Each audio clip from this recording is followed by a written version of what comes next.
Hey there and welcome back to another video. In this video, I'm going to show you how to add coupon codes or discounts on your Shopify store. So let's get started without delaying any more time. So first of all, you have to head over to the Shopify dashboard.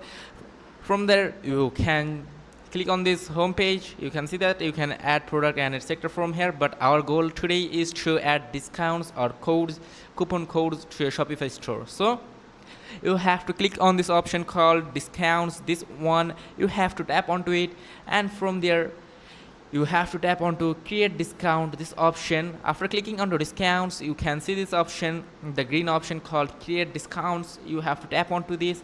After tapping onto it, you can select your discount types like amount of products, like product discounts, order discounts, product discount like buy X get Y, this type of discounts, and then free shipping, etc. Okay, so for example of this video, like for the purpose of this video, I'm going to choose the amount of products. Okay, so after clicking on that option, I will choose the method of my product like automatic discount or discount code.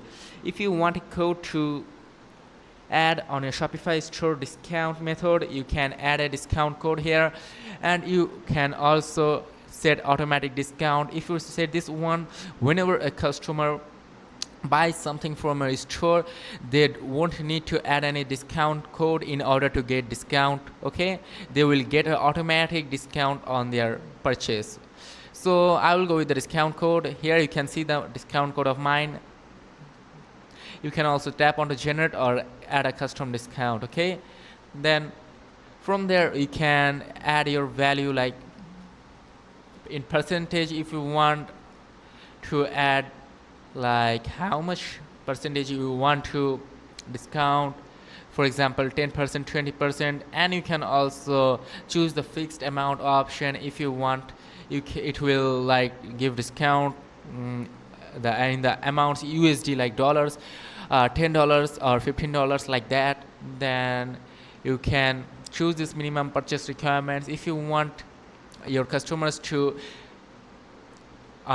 get discounts on no minimum requirements, like they don't need to buy bunch of products, they will get the discount on any purchases.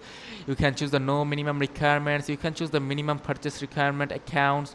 Also you can choose minimum quantity of items. Okay, you can choose customer eligibility, like who can purchase the products from your stores in discounts. Just choose the one you wish to proceed with, and you have to choose the active dates. This is the most important one. Like if you don't choose that, your discounts would not be activated. Okay, and then tap on set end date, and that's it. This is how you can set coupon codes to your Shopify store. If this video helped, make sure to like and subscribe for more. See you in the next video. Goodbye.